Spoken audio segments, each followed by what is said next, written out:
Hello guys, welcome back we learner. आज हम इस 5th एपिसोड में रॉबर्ट कियोसाकी के आगे के जो कोटेशंस बचे हुए हैं उसको डिस्कस करने वाले हैं। तो आगे रॉबर्ट कियोसाकी बोलते हैं, talk is cheap, learn to listen with your eyes, actions do speak louder than words, watch what a person does more than what he says. यानी कि बोलना बहुत ही सस्ता है।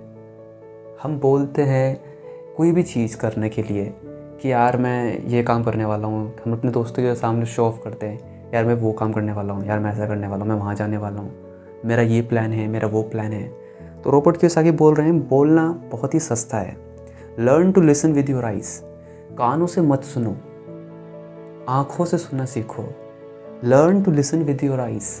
रॉबर्ट कियोसाकी बहुत ही कमाल के पर्सन है, क्योंकि वो जिस तरह से उनके थॉट प्रोसेस है वो इस कोट से उसका अंदाज़ा लगाया जा सकता है कि बोलना बहुत आसान है।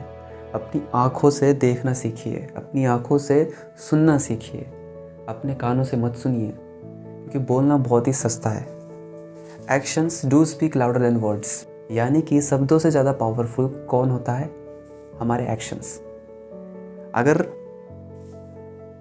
कोई चीज़ शब्दों से ज़्यादा भारी है तो वो है हमारे एक्शंस, और एक्शंस शब्दों से ज़्यादा ज़ोर से बोलते हैं। फॉर एग्ज़ाम्पल, कोई बंदा है जो बातें तो बहुत बड़ी बड़ी करता है, जिसको बोलते हैं बहुत बड़ी बड़ी फेंकना, डींगे हाँकना, लेकिन उसके एक्शंस उस लेवल के नहीं हैं जिस लेवल की वो बातें करता है। तो यहाँ पर डिफ्रेंशिएट कर सकते हैं हम दो चीज़ों को, एक है बोलना और एक है उस काम को करना। तो एक पर्सन वो होता है जो बोलता भी है और उस काम को करता भी है, और एक पर्सन वो होता है सिर्फ बोलता है कि यार मैं सुबह ना एक्सरसाइज करने जाता हूँ, लेकिन अगर उसके घर जाके देखो सुबह 5 बजे या सुबह मॉर्निंग में, तो वो 8 बजे तो आपको सोया हुआ मिलेगा या सोकर उठ रहा होगा। तो ये दोनों चीज़ अलग अलग होती है। तो कभी भी कोई बंदा बोलता है कि यार मैं ये काम कर रहा हूँ या ये काम मैं करने वाला हूँ या मेरे इस काम के बारे में सोच रहा हूँ, तो उसे ज़्यादा ये देखो कि वो अभी कर क्या रहा है उस काम के बारे में। अपने कानों से मत सुनो, अपनी आँखों से सुनना सीखो। ये रॉबर्ट कियोसाकी बोल रहे हैं। आगे बोलते हैं कि watch what a person does more than what he says, यानी कि इससे बहुत ज़्यादा इम्पोर्टेंट है कि वो क्या कहता है, उससे भी ज़्यादा इम्पोर्टेंट ये है कि वो क्या करता है। क्योंकि कहना के लिए तो सब कोई भी कह देगा, बड़ा आसान है कहना, बोलना बड़ा आसान है, लेकिन करना भी आसान है अगर वो उसको करे। तो यही चीज़ है कि उस इंसान को देखो कि वो करता क्या है, बजाय इसके कि वो कहता क्या है। तो अगर इस पूरे कोटेशन को एक लाइन में डिस्क्राइब करना हो तो वो क्या है? टॉक इज़ चीप, बोलना बहुत आसान है, and action speak louder than words. Action हमारे हम जो एक्ट लेते हैं वो हमारे बोलने से कहीं ज़्यादा पावरफुल होंगे। कोई बंदा अगर कुछ कर जाता है, कोई पर्सन अगर कुछ कर जाता है लाइफ में, उसको बोलने की ज़रूरत नहीं है, उसकी सक्सेस उससे तेज़ ज़्यादा बोलेगी। दिया अगर जल रहा हो तो उसको बोलने की ज़रूरत नहीं है, चीख चिल्लाने की ज़रूरत नहीं है कि मेरे आसपास लाइट है। अगर दिया जल रहा होगा तो उसके आसपास लाइट होगी। बोलेगा कौन? जो खुद ही बुझा हुआ होगा, और जो लाइट बोलती है इट मीन्स उसके अंदर लाइट है। तो यही पॉइंट है यहाँ पर बहुत ही कमाल का। आगे बोलते हैं, the moment you make passive income and portfolio income a part of your life will change, those words will become flash. हमारी लाइफ में अगर ऐसा मोमेंट आ जाए, रॉबर्ट कियोसाकी ये बोल रहे हैं, हमारी लाइफ में अगर ऐसा मोमेंट आ जाए कि हम अपनी लाइफ में पैसिव इनकम को और पोर्टफोलियो इनकम को अगर अपनी लाइफ का पार्ट बना लें, तो हमारी लाइफ पूरी तरह से बदल जाएगी। और ये जो पूरी तरह से बदल जाएगी ये हकीकत बन जाएगा, यानी हकीकत में ऐसा होगा कि आपकी लाइफ पूरी तरह से बदल जाएगी। क्योंकि पैसिव इनकम का मतलब ये है कि आप एक्स्ट्रा सोर्स क्रिएट कर रहे हो अपनी अर्निंग का। क्योंकि हम मनी अर्न करते हैं थ्रू अपने वर्क के थ्रू, अपनी जॉब के थ्रू, अपने बिजनेस के थ्रू, लेकिन बिजनेस भी अगर एक्चुअल में वो बिजनेस है तो उससे पैसिव इनकम ही क्रिएट होगी। तो पैसिव इनकम क्या होती है, एक्टिव इनकम क्या होती है, वो तो आपको पता ही होगा, लेकिन फिर भी एक थोड़ी सी डेफिनेशन में बता देता हूँ। एक्टिव इनकम मीन्स कि जो आप फिजिकली वर्क कर रहे हो या मेंटली वर्क कर रहे हो या अभी जो आप काम कर रहे हो उसके बिहाफ में आपको मनी मिलती है, उसके बिहाफ पे आपको अभी जो आपकी अर्निंग है वो मिलती है। लेकिन पैसिव इनकम ये है कि आपने कोई एक सेटअप कर दिया, कोई एक सिस्टम बना दिया और वो सिस्टम खुद ही काम करता रहेगा, जिससे कि आपको एक पैसिव इनकम आती रहेगी। जैसे कि रेंटल प्रॉपर्टीज़ होगी, अगर आपने रेंट पर कोई प्रॉपर्टी दी हुई है, कोई हाउस दिया हुआ है, तो वहाँ से जो इनकम हो रही है वो पैसिव इनकम है। आपको कुछ भी वहाँ पर जा करके करने की ज़रूरत नहीं है। एक बार वो सेटअप कर दिया, उसके बाद वहाँ से रेंट आ रहा है, या कोई बुक लिख दी तो वहाँ से लॉयल्टी आ रही है, कोई अपनी गाड़ी रेंट पर दे रखी है तो उससे इनकम आ रही है। तो इसको पैसिव इनकम बोलेंगे। और एक्टिव इनकम किसको बोलेंगे? जहाँ पर कि आपको काम करना होगा अपनी फिज़िकली बॉडी से और अपने मेंटली माइंड से, तो वहाँ पर जो आप वर्क करोगे वो आपकी एक्टिव इनकम कहलाएगी। और रॉबर्ट कियोसाकी ये बोल रहे हैं कि अगर ऐसा हो जाए कि पैसिव इनकम को आप अपनी लाइफ का पार्ट बना लो तो आपकी लाइफ बदल जाएगी, बदलेगी ही, क्योंकि आपको अब जॉब करने की इतनी अर्जेंसी नहीं है और आप बढ़ते चले जाओगे फाइनेंशियल सिक्योरिटी के से ऊपर उठ करके फाइनेंशियल फ्रीडम की तरफ। तो ये चेंजेस देखने को मिलेंगे। अगला कोट है उनका, as I said I wish I could say it was easy, it wasn't, but it wasn't hard either, but without a strong reason और purpose anything in life is hard. जैसा कि मैं कह सकता था, काश मैं ये कह पाता कि ये आसान था, ऐसा नहीं था। यानी कि जो उन्होंने किया, फाइनेंशियल फ्रीडम अचीव किया या कोई भी बिजनेस उन्होंने सेट करा, और अभी जो कंपनी रन कर रहे हैं रिच डैड कंपनी, तो वो बता रहे हैं कि काश मैं ये कह पाता कि आसान है, लेकिन ये आसान नहीं है, लेकिन ये मुश्किल भी नहीं है। उसके आगे ये लाइन जोड़ते हैं, और ये किसके लिए आसान नहीं है और ये किसके लिए मुश्किल नहीं है उसको ये आगे बता रहे हैं। लेकिन बिना किसी स्ट्रॉन्ग रीज़न के और पर्पस के लाइफ में कुछ भी करना मुश्किल होता है, आसान नहीं होता। Anything in life is hard, यानी कि लाइफ में कुछ भी करना हार्ड होता है अगर हमारे पास कोई रीज़न नहीं है, कोई पर्पस नहीं है उस काम को करने का। तो वही बात है, आसान उसके लिए है जिसके पास पर्पस है, कोई रीज़न है, स्ट्रॉन्ग रीज़न है, उसके लिए आसान है। और अगर किसी के पास रीज़न ही नहीं, कोई पर्पस ही नहीं है कि मुझे क्यों बिज़नेस सेटअप करना, क्यों इतनी फालतू की झंझट लूँ, क्यों मैं अपना खुद का कुछ करूँ, क्यों मैं रिस्पॉन्सिबिलिटी लूँ जो भी काम है करने वाला, क्यों मैं ऑनरशिप की इसमें रिस्पॉन्सिबिलिटी लूँ। अगर मैं ऑनर बनता हूँ तो रिस्पॉन्सिबिलिटी, फुल रिस्पॉन्सिबिलिटी मेरी होगी कि मैं जो कोई भी वर्क कर रहा हूँ उसमें क्या सही हो रहा है, क्या गलत हो रहा है, इसकी रिस्पॉन्सिबिलिटी किसकी होगी? मेरी होगी।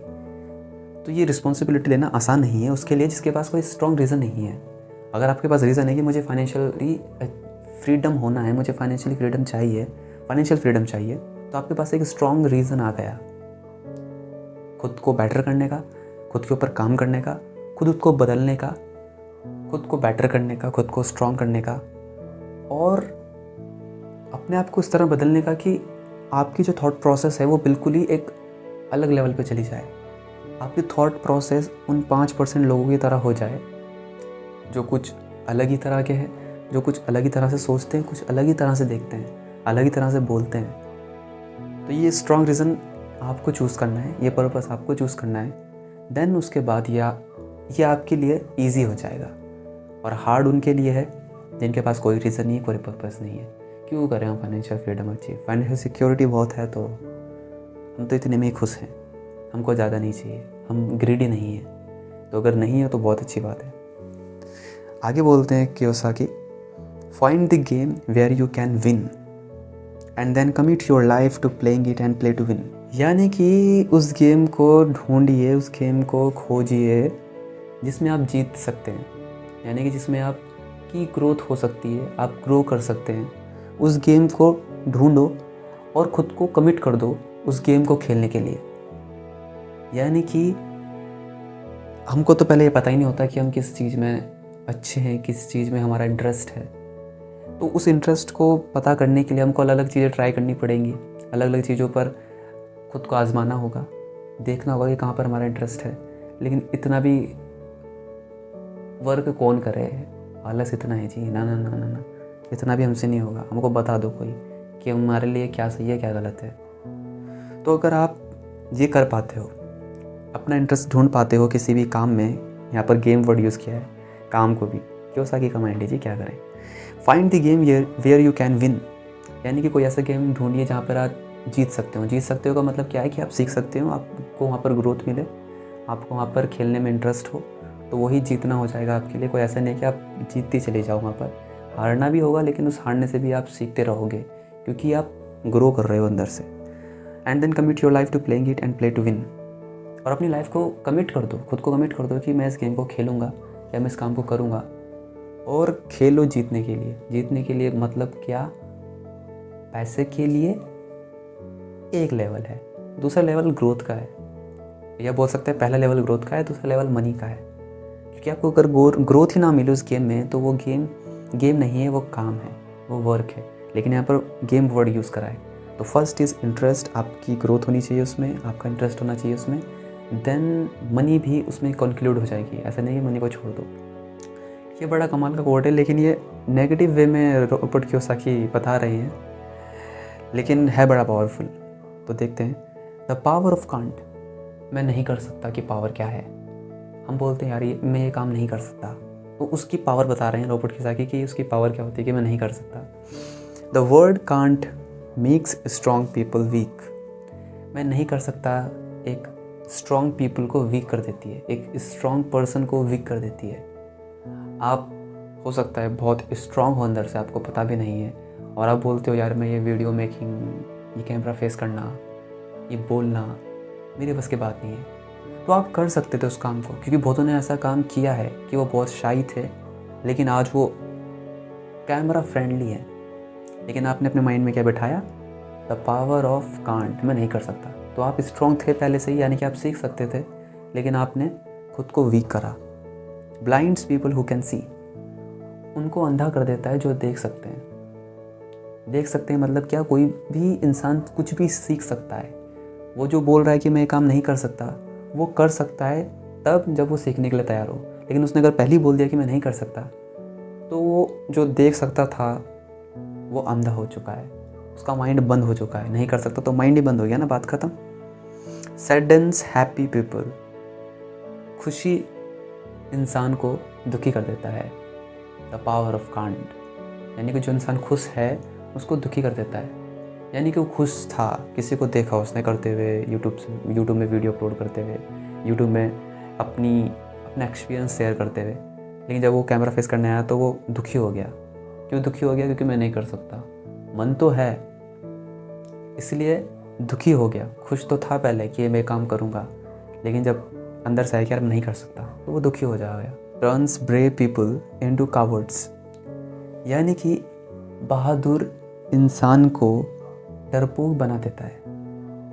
आप कॉन्कर कर सकते थे किसी फियर को, लेकिन आपने अगर बोला कि मैं नहीं कर सकता हूँ, तो वही चीज़ आपको अंदर से रोक देती है, वही चीज़ आपको आगे बढ़ने से रोकती है। Ropes a genius of their brilliance, genius आदमी से उसकी ब्रिलियंस को छीन लेती है। द पावर ऑफ कांट, कितनी कमाल की पावर है देखो। Causes rich people to think poorly, कारण बनती है एक अच्छे माइंड का, एक एक्सपेंडेबल माइंड का, कि वो बहुत ही लिमिटेड हो जाए, बहुत ही फिक्स्ड हो जाए। एक ऐसा माइंड जो ग्रोथ माइंडसेट बन सकता था, जो ग्रोथ की तरफ बढ़ सकता था, वो फिक्स्ड हो जाएगा। And limits the achievements of that great person living inside us all, और उस ग्रेट पर्सन की अचीवमेंट्स को लिमिटेड कर देता है। द पावर ऑफ कांट, हो सकता है किसी इंसान की अचीवमेंट्स बहुत ही ज़्यादा अनलिमिटेड थी, लेकिन ये word the power of can't उस अचीवमेंट को लिमिटेड कर देता है। आगे बोलते हैं Robert Kiyosaki, one of the great things about willing to try new things and make mistakes is that making mistakes keeps you humble. People who are humble learn more than people who are arrogant. यानी कि सबसे अच्छी चीज़ क्या है? कोई भी नई चीज़ try करते रहने के बारे में। अगर आप कोई भी नई चीज़ ट्राई करते रह रहे हो, और अब अगर आप कोई भी नई चीज़ ट्राई करोगे तो उसमें मिस्टेक करोगे, उसमें गलती करोगे, तो यही गलती करना अच्छी चीज़ है। ये आपको हम्बल बनाती है। आपको ये पता होता है कि हाँ मैं भी गलती करता हूँ अगर मैं कोई भी नई चीज़ ट्राई करता हूँ। इनफैक्ट अगर कोई पर्सन है जो बहुत ही ज़्यादा मतलब आपको बताता है कि ये सही है, ये गलत है, ये करो, ये मत करो, इट मीन्स वो बूढ़ा हो गया है, वो कुछ नया नहीं सीख रहा है, वो कुछ ऐसा नहीं सीख रहा है जिसमें वो खुद गलती करता हो। तो ये बहुत ही इंपॉर्टेंट है। अगर आपके अंदर ये कभी भी आ जाए कि यार मतलब मैं हर काम परफेक्ट करता हूँ, तो तो इट मीन्स कि आपको कुछ नया ट्राई करने की ज़रूरत है, क्योंकि आप एरोगेंट हो रहे हो। तो वही चीज़ है, people who are humble learn more than people who are arrogant. क्योंकि वो एरोगेंट, उसके अंदर एरोगेंट आ जाता है, एरोगेंसी आ जाती है कि मुझे तो ये काम पता है, मैं तुम्हें सिखा रहा हूँ लेकिन तुम्हें आ नहीं रहा है। लेकिन जो सिखा रहा है उसको भी कुछ ऐसा सीखना होगा जो वो नहीं जानता, ताकि वो मिस्टेक कर सके और अंदर से हम्बल फील कर सके कि जब मैं इस काम को करते हुए कोई गलती कर रहा हूँ। हो सकता है कोई इंग्लिश स्पीकिंग की कोचिंग देता हो, वो इंग्लिश में बहुत अच्छा है, उसकी इंग्लिश स्पीकिंग स्किल्स बहुत ही कमाल की हैं, तो जो उससे सीख रहा होगा उसको वो डांट सकता है, उसको वो इस तरह से पिन चुभा सकता है कि सामने वाला पर्सन को बुरा लगे। लेकिन अगर वो खुद ही कोई नई स्किल एक्वायर करना स्टार्ट कर दे, कोई नई चीज़ ट्राई करना स्टार्ट कर दे, जैसे कि गिटार बजाना स्टार्ट कर दे, तो उसको पता चलेगा कि हाँ यार, मैं भी मिस्टेक करता हूँ, मैं भी यहाँ पर गलती करता हूँ और मुझे भी यहाँ पर सीखने की ज़रूरत है इस पॉइंट पे। तो वो समझेगा सामने वाले की फीलिंग और उसको उस तरह से टीच करेगा जिस तरह से सामने वाले पर्सन को भी अच्छा लगे। अगला कोटेशन है, intelligence solves problems and produce money, money without financial intelligence is money soon gone. यानी कि इंटेलिजेंस प्रॉब्लम को सॉल्व करती है और मनी को प्रोड्यूस करती है। यानी कि मनी को प्रोड्यूस करने का एक सिंपल लॉ का फॉर्मूला क्या है कि इंटेलिजेंस होनी चाहिए जो किसी भी प्रॉब्लम को सॉल्व करती है। और इंटेलिजेंस मतलब क्या, कि आप कितने वैल्यूएबल हो, कितने ठीक बैठते हो किसी भी प्रॉब्लम को सॉल्व करने के लिए। कोई पर्टिकुलर प्रॉब्लम को सॉल्व करने के लिए आपके अंदर वो वैल्यू है, आप सामने वाला पर्सन को वो वैल्यू दे पा रहे हो उस प्रॉब्लम को सॉल्व करके, तो ही आपको मनी मिलेगी। तो इंटेलिजेंस को अपनी बिल्ड करते जाओ ताकि आप कोई भी प्रॉब्लम को सॉल्व कर सको, और वो प्रॉब्लम सॉल्व होते ही मनी क्रिएट हो जाएगी। And money without financial intelligence is money soon gone. यानी कि बिना फाइनेंशियल इंटेलिजेंस के मनी जो आ रही है, पैसा जो आ रहा है, वो ना आया हुआ पैसा बन जाएगा कुछ टाइम बाद ही। होते हैं ऐसे कि अचानक से बहुत मनी उनके पास आ जाए और बहुत ही जल्दी चली भी जाती है। 90% लोग जो जॉब करते हैं उनकी यही प्रॉब्लम होती है कि उनके अंदर फाइनेंशियल इंटेलिजेंस नहीं होती। वो उनकी सैलरी को उनको पता ही नहीं चलता कि इसमें से कितना आया कब और गया कब। मतलब कि जितना अर्न करते हैं उससे ज़्यादा खर्च कर देते हैं, EMIs भर रहे हैं, ये कर रहे हैं, वो कर रहे हैं। तो फाइनेंशियल इंटेलिजेंस नहीं है। तो वही चीज़ है कि आया हुआ पैसा भी ना आए हुए के बराबर बहुत जल्दी बन जाएगा विदाउट फाइनेंशियल इंटेलिजेंस। तो अपनी फाइनेंशियल इंटेलिजेंस पे वर्क करना है, समझना है फाइनेंस को थोड़ा बहुत, ताकि आप खुद की मनी को तो मैनेज कर पाओ कम से कम। तो ये बहुत ही ज़्यादा इंपॉर्टेंट हो जाता है। Last but not the least, ये कोट बड़ा कमाल का है और मेरे लिए बहुत रिलेवेंट है। Start small and dream big. यानी कि आप कुछ भी स्टार्ट कर रहे हो तो शुरुआत छोटी रखो और अपने माइंड में पिक्चर बड़ी रखो। अब प्रॉब्लम ये होती है कि बहुत से जो लोग होते हैं, बहुत से जो पर्सन होते हैं, उनकी प्रॉब्लम ये है कि एक तो छोटा ड्रीम, छोटे एक्शन, वो ठीक है कि हाँ भाई 10-15 हज़ार रुपये की हमारी जॉब लग जाए और हम जो चाह रहे हैं वो हमको मिल जाए, दैट्स इनफ। तो उसी टाइप के एक्शंस लेते हैं, कोई बड़े एक्शन तो नहीं लेंगे ना वहाँ पर। तो एक एक्सट्रीम ये है। दूसरा एक्सट्रीम ये है कि बिग ड्रीम बिग एक्शन। मैंने कह रहा हूँ मैं तो ये कर दूँगा, मैं वो कर दूँगा, मैं वो कर दूँगा, ऐसा कर दूँगा, ऐसा कर दूँगा। तो एक्शन भी इतने बड़े ले लिए जिस वजह से कि प्रॉब्लम क्रिएट हो जाती है। अब एक छोटा बच्चा जो अभी पैदा हुआ है 2-4 महीने का, उसके माइंड में ये पिक्चर आ जाएगी मुझे दौड़ना है, मुझे रनिंग करनी है। रनिंग में ऐसी वैसी नहीं करनी है, मतलब यूसेन बोल्ट वाली रनिंग करनी है। तो प्रॉब्लम क्रिएट होगी। अगर उस बच्चे को बोलेंगे कि सीधा उठ करके भाग, तो प्रॉब्लम होगी। पहले उसको चलना होगा, वो स्क्रॉल करना होगा, घुटनों के बल चलना होगा, फिर धीरे धीरे खड़ा होगा, फिर थोड़ी देर खड़ा रहेगा, फिर गिरेगा, फिर ऐसे कर करके फिर हाथ पकड़ के उसको चलाना होगा, फिर वो चलना स्टार्ट करेगा, फिर भी गिरेगा, फिर धीरे धीरे धीरे धीरे हल्का हल्का चलना स्टार्ट करेगा। तो ये अगर पिक्चर माइंड में बड़ी हो, यानी कि ड्रीम बड़ा हो और एक्शन छोटे छोटे हों, तो कोई रिस्क नहीं है।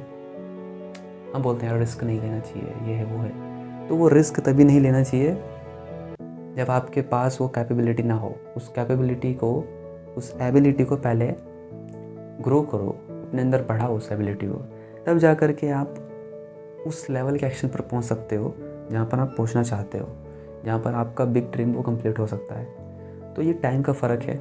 स्मॉल एक्शन धीरे धीरे बढ़ते चले जाएंगे टाइम के साथ साथ, लेकिन शुरुआत तो छोटे से ही करनी होगी, क्योंकि अगर बड़ा एक्शन एकदम से ले लिया तो फिर तो कुछ भी खतरनाक हो सकता है। तो ड्रीम भी रखना है, ड्रीम खतरनाक रखना है। खतरनाक इन द सेंस कि कोई किसी को मारना नहीं है बंदूक है।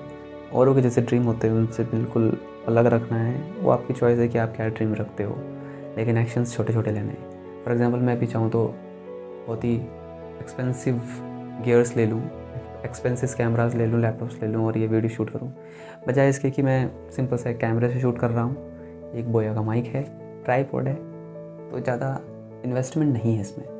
लेकिन अगर धीरे धीरे मैं इस काम को करूँगा तो इसमें कोई रिस्क नहीं है, मेरी खुद की ग्रोथ है और हो सकता है आपकी भी ग्रोथ हो जाए अगर आप सुन रहे हो या समझ रहे हो जो मैं बोल रहा हूँ। तो I think this was enough for today. I hope आपको ये वीडियो पसंद आया होगा। Thanks for watching this video.